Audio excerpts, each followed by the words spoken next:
unaweza kusema kwamba ni kama uhakika hivi sasa kwa upande wa Simba, kwa sababu wana faida ya magoli 3 kwamba kwenda kwenye hatua ya makundi, au ndio tuseme tunabidi tuheshimu mpira.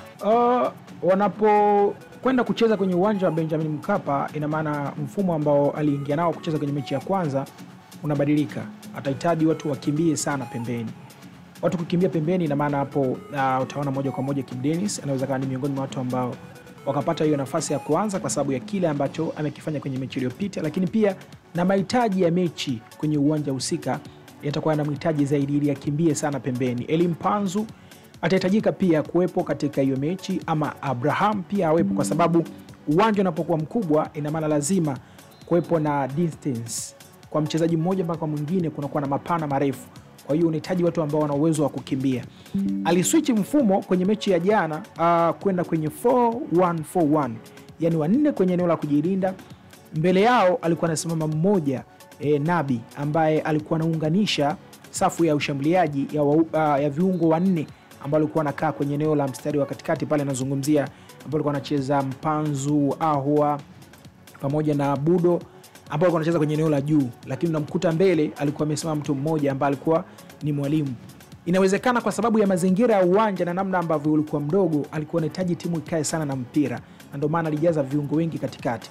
Wakati ambao wanaenda kushambuliwa na wakuta watu ambao wana pace, wana uwezo wa kukabia juu timu ikiwa inaanza. Ndio maana muda mwingi tulikuwa tunamuona Budo anafika kwenye mpira, Elie Mpanzu anafika kwenye mpira pale ambapo Nsingizini wanaanzisha build up. Kwa hiyo iliwanyima wao uhuru Nsingizini kuanza mipira kwenye maeneo yao, wakajikuta muda mwingi wanapoteza.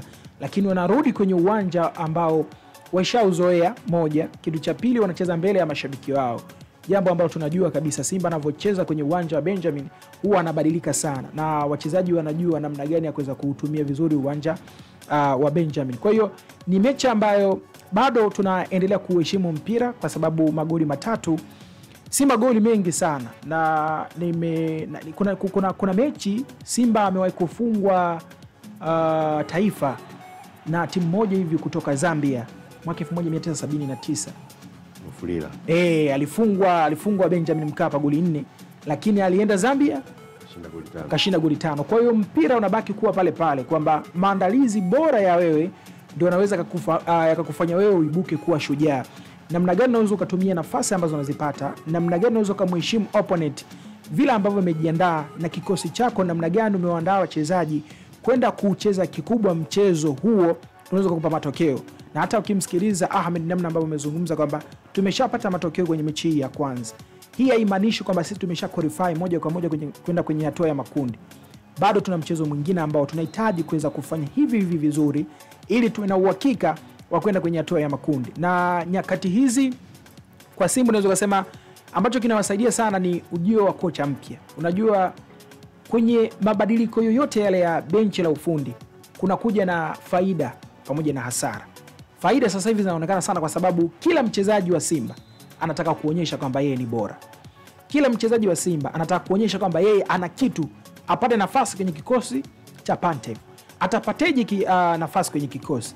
Lazima kile kitu cha ziada ambacho anacho, ambacho ni tofauti ya mchezaji mwingine, kionekane. Na ndio maana sasa hivi tunazungumza kwamba Morris Abraham ameonekana kuwa na kitu cha ziada, kwa sababu kile ambacho anakifanya wakati huu, ama kile ambacho amekifanya kwenye mechi 2 au 3 ama 4 zilizopita Charles Ahoua, ni tofauti na kile ambacho amekifanya Morris Abraham. Kwa nini? Kwa sababu wakati ambao anakuwa na mpira, Morris Abraham hakai na mpira muda mrefu, anaangalia wapi mwenzake amesimama, anaweka kwenye nafasi. FM kutoka Dar es Salaam.